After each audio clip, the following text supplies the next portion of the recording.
Episode 6, Frank's Birthday Bash. The garage door was up like a stage curtain, and the morning air drifted in warm and sticky as syrup. Frank sat in his lawn chair at center stage, cooler sweating by his boots. Radio leaking 90s country just clear enough to hum along if you knew the words already.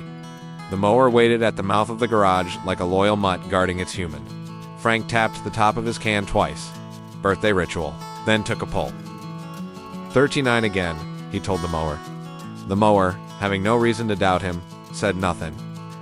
From the porch steps came the familiar whisper of Hudson, already filming. He crouched behind the rail like a nature host introducing a dangerous animal to viewers at home. Breaking news, he murmured to the tiny red light blinking on his screen.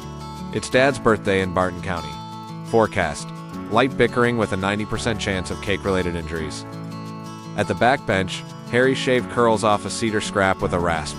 Hat tilted down, glasses nudged forward, the steady rhythm of a man who didn't rush for anything he couldn't outrun. He didn't look up when he spoke.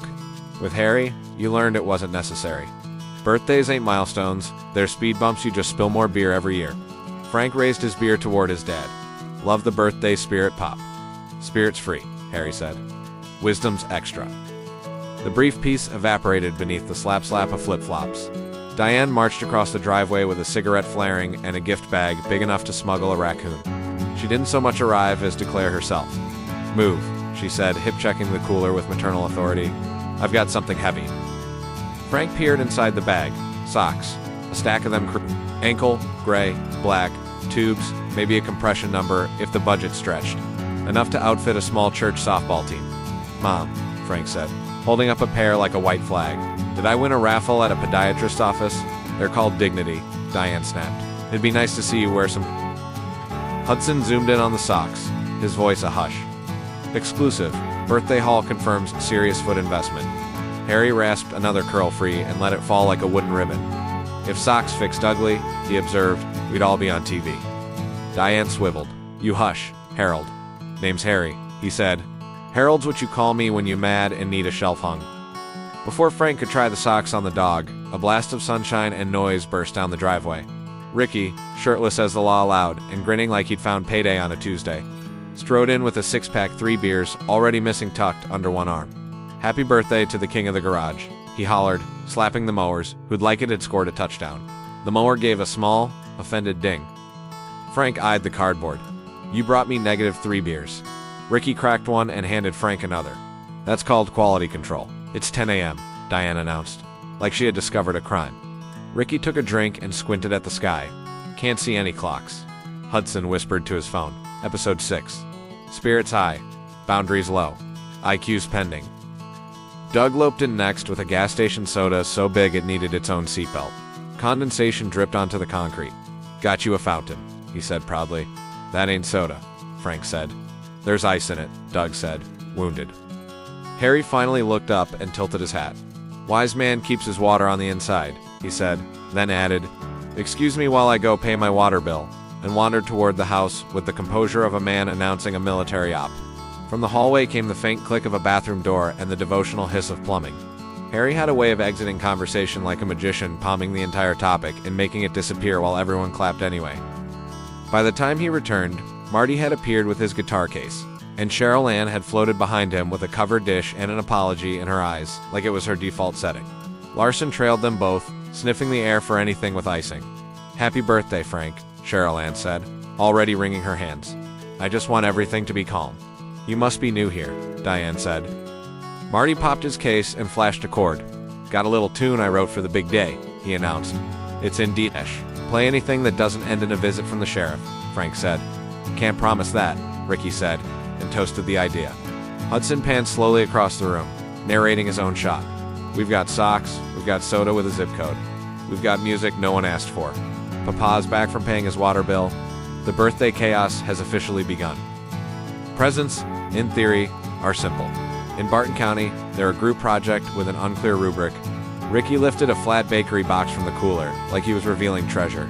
In case, he said, flipping the lid to show a sheet cake with blue roses and a message piped by someone who had never met a spell check. Happy birthday, Fark. Diane inhaled sharply. We will not be eating fake cake.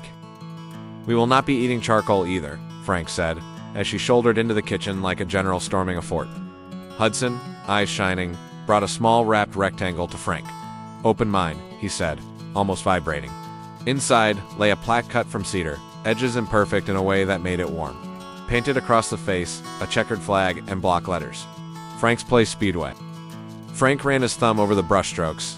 For a second, the garage went quiet in his chest. He could hear a race from long ago that never actually happened. The wish that lived in the sound revved and settled again where it always waited. "Me and Papa did it," Hudson said. "He cut it and I painted. Well, mostly straight." Harry set down his rasp and looked everywhere but at Frank. Frank smiled his closed-mouthed smile, the one that didn't show teeth and said more anyway. "Best gift in the garage, besides air." Ricky squinted at the plaque. "We could set up cones in the yard. Time trials." Diane reappeared holding a cake that leaned like a tired building. Smoke followed her out of the kitchen like it wanted to watch the show. "It just needs frosting," she declared. Ricky stood, heroic. "Backup plan is ready." Harry walked over to the table and examined the options with livestock judge gravity. He tapped Diane's cake once with the handle of his rasp. A chunk sloughed off like a landslide. He pointed at Ricky's misspelled masterpiece. "That one." "Traitor," Diane hissed. Larson chose that moment to commit himself to the culinary arts. He snatched a fallen cake slab and sprinted under the workbench. Cheryl Ann flapped a dish towel and apologized to the air. Hudson narrated, breaking, "Larson conquers southwest corner of Cake Mountain." "Somebody," Diane barked. "Catch that dog." "Somebody," Frank countered. "Ice that cake before it leaks feelings." Presents kept coming. Doug offered Frank the giant soda, again, like a communion chalice. Marty tuned and retuned dish. Ricky contributed a new roll of duct tape wrapped in ribbon. "For your projects," he said solemnly. "Or to fix the old ones." Diane handed Frank a long, awkward package with her chin up like the act itself was a victory. Inside was a yard sign hand-painted with angel wings and tulips, and, for unknown reasons, a skull. "Do not mow special area." Frank stared. "If this goes anywhere near the mower lane." "It's decorative," Diane snapped. "Unlike your lifestyle."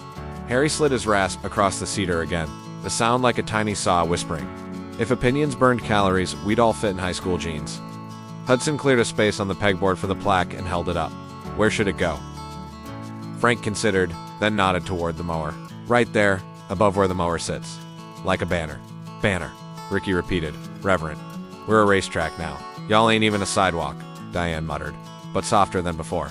Neighbors began collecting at the fence like fish around a dock when someone threw bread. The mailman rolled slower than usual. Mrs. Kincaid from the HOA paused with the clipboard of doom. "This constitutes a gathering," she said. "This constitutes my property," Frank said. "This constitutes an eyesore," Diane sniped. Indicating the streamers Ricky had attached with duct tape and the banner someone had hung backward. So, Frank read, KNARF. "This looks like a yard sale at a clown college." "It's a theme," Ricky said. "Carnival rustic." "Carnival rustic," Doug corrected, proud of himself, and sipped his cup. Hudson whispered to the camera, "Scene report. Cake compromised, decorations hostile, morale chaotic." Then came the second wave of gifts. Cheryl Ann's potato salad, actual potatoes. She promised, then apologized in case that offended. A set of grill tongs from Doug, rated for elk, and a pack of white t-shirts from Diane with a note pinned to the top. "For when you decide to look like a person," Frank set them on the bench like they might require a permit. Finally, Harry stood, patted his shirt pocket, and produced a folded bill the color of old money. He handed it to Frank with the ceremony of a small-town mayor. "My gift," he said, "is I paid my own water bill this month. Ain't gonna ask you to spot me." Ricky cracked up, folding in half until he had to catch himself on the workbench. "Legend." Diane scoffed. "That's not a present." Harry shrugged. "Still costs money, and it prevents a flood of complaining." He tipped his hat. "Now if y'all will excuse me, gotta go pay my water bill," he added, and disappeared again toward the hallway like a magician, vanishing behind a curtain. The bathroom door clicked shut, the house pipes groaned, like an old man getting up. "Two-trick pony," Ricky said, wiping his eyes. "And both tricks kill." Frank unfolded the bill. Handwritten across the bottom was a note. "Roof next." He swallowed, then cleared his throat in a way that sounded like dust, but wasn't. "All right," Diane snapped, sensing feelings and batting them away. "Let's sing." And nobody harmonized funny. Marty struck a chord. Ricky elbowed him. "Key of whatever we're in," he said. They lit candles numbers that didn't match any age, except perhaps 39 and a half if you squinted. Diane cupped the flames with her hands to fend off the breeze and took ownership of the first note like a drill sergeant. Everyone else chased the tune down and caught it by the tail. When the last ewe swooped low and died, Frank looked at the flicker and made a wish nobody needed to hear. He blew. The 9 sputtered, went out, then flared back on like it had opinions. "That means you get a bonus wish," Ricky said. "Wish for quiet," Harry's voice drifted from the hallway. "You won't get it, but wishing's free." Hudson, emboldened by cake fumes and audience retention, set a plastic cup on the workbench and announced a birthday roast. He panned his phone around the garage. "Step right up and lovingly insult my father." Ricky grabbed the cup mic first, his flag tattoo flexing as he lifted it. "This man," he declared, pointing at Frank, "taught me everything I know about starting projects and finishing naps. He's the Michelangelo of half a birdhouse." "I built that birdhouse," Harry said, sanding with righteous intensity. "Exhibit A," Ricky said, then bowed. Cheryl Ann took the cup like it might bite. "Frank is the pillar of the garage," she said. Tears welled. "Sorry, I cry when I talk and also when I'm quiet." "You're doing great," Hudson whispered. Marty leaned into the cup. "I wrote a song," he started. "No," 3 people said. Doug cleared his throat. "One time, me and Frank ate Slim Jims till the cashier begged us to stop." "That's not a roast," Diane said. "That's an autopsy." She snatched the cup. "I'm Diane," she announced, in case anyone on the block with working ears hadn't figured it out. "I gave birth to him clearly, my greatest sin." Frank has 2 speeds, stubborn and lazy. He thinks mowing a straight line counts as personality, and his hat hasn't left his head since the Bush administration. Frank smiled without showing teeth and raised his beer in salute. "Love you too, Mom." Hudson shoved the mic toward Harry. The garage hushed itself the way it always did for him. He didn't look up, didn't stop the rasp. "If a frog had wings," he said, "it wouldn't bump its ass. Happy birthday, son." Ricky slapped the workbench. "Put that on a t-shirt." Harry set down the rasp and stood. "Now," he said, "I gotta ... pay your water bill." The entire garage chorused. Harry tipped an imaginary hat at the chorus and walked off, pleased to be a man with a brand.